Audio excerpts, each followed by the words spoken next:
Hey, what's up guys? My name is Mendel Bij De Leij and I'm a mixing and mastering engineer from the Netherlands.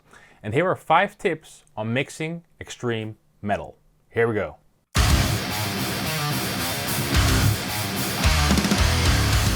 Number 1, balance and source is key. And what I mean by that is, before you go mixing, you have to have good tracks. So that means a drummer who can play properly his parts, new shells on the kit, bass player who can play his parts, new bass strings, guitar player who can play his parts, new guitar strings, and a vocalist who can properly scream or sing with a good mic and a good mic preamp. And then to show you that balance is one of the most important things. So here's the song, fully unmixed, no plugins or anything on here. Just properly balanced in my opinion, and it sounds something like this.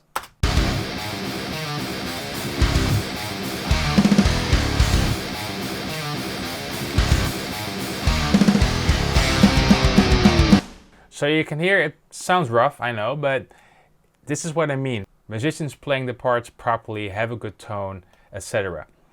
So to show you how important balance is, here's it unbalanced, and then we go back to balance. So now the kick's probably too loud, snare's too loud, cymbals are way too low.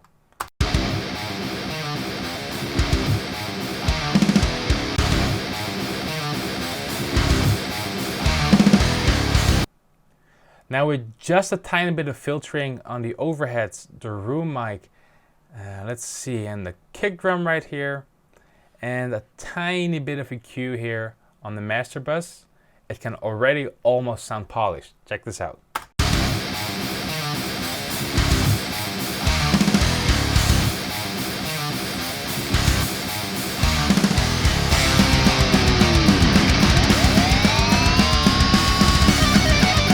Number 2, don't be afraid to boost lows.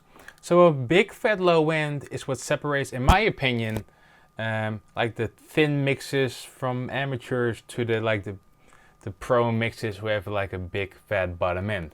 So I'm gonna play this part and hopefully you notice it lacks some low end.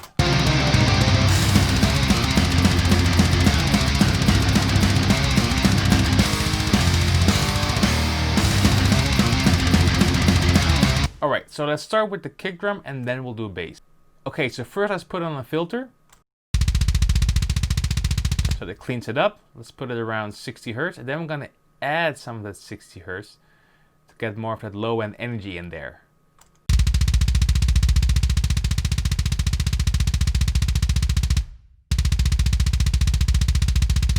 And then we're gonna cut around like 120 Hertz to clean it up a bit in the lower mids.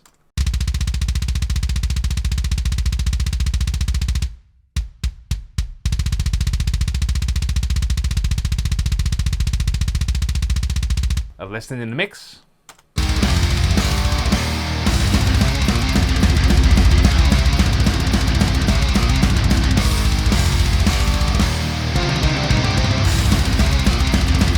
That sounds nice and fat, and let's now dig into the bass.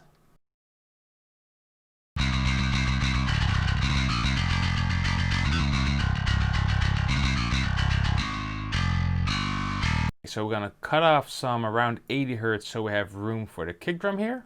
And now we're gonna boost around 80 Hertz.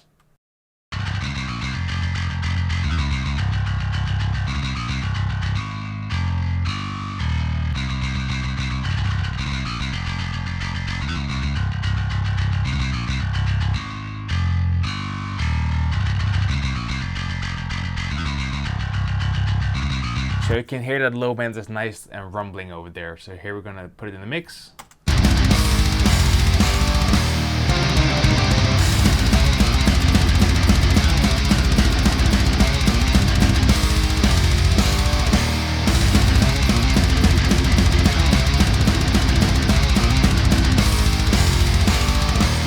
Sound nice and fat. So you can see, boosting low end, no shame. We need that fat bottom end. Boost it. Number 3, properly edit before mixing.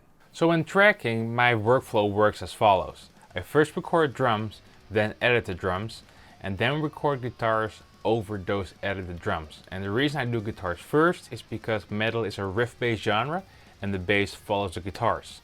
So when the guitars are done, I added the guitar, so I have a solid foundation of the drums and the guitars, and then record bass over that. Then as well added the bass, and then the singer has a nice foundation of the whole band which you can track to, which means vocals last. So I'm a big fan of the slip edit function. I also really like the quantize panel for simpler beats, but with complex death metal, thrash metal drumming over 200 or even sometimes over 300 BPM, I prefer the slip edit function. So when everything is properly edited, then I drag everything into my mixing template, which looks like this. So this is what my metal mixing template looks like. Everything is color coded, everything is nicely organized in folders. I have all my samples set up, I have all my external drum plugins set up to be triggering the real drums. I got my guitars so lined up so when I drag in a DI, it's instantly routed to my Kemper for reamping. And as you can see here in the mix console, I have all my plugins set, all the filters set, so when I import everything, I don't have to do all of that boring work anymore.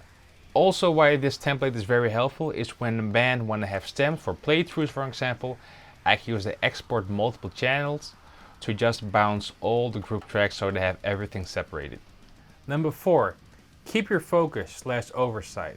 And here's why. Extreme metal is very extreme and can be very tiring to the ears quickly, maybe even more so than some other genres, in my opinion. So first of all, take a 5 to 10 minute break every 50-60 minutes. And then second of all, try to make the workflow as easy as possible. Because there's a lot going on, you don't want to have other stuff taking your focus away. Like having tracks scattered everywhere, not having things properly cleaned up. So why not always use these two things in your projects? Group tracks and folder tracks. They're a lifesaver for me in my opinion. They keep me focused, everything's organized, I can easily mix with the group tracks, I can easily keep my oversight using folder tracks. For me, it's a lifesaver. And then last but not least, number 5, have fun and be inspired. We metalheads know that metal is one of the best genres in the whole wide world. I know music is a very broad thing, but metal, to me personally, has this special kind of thing that I really love, especially about metal productions. So those are 5 tips for mixing extreme metal. If you like the video, please hit the thumbs up. And if you have any questions about mixing extreme metal, leave a question in the comments below. Thank you and see you next time.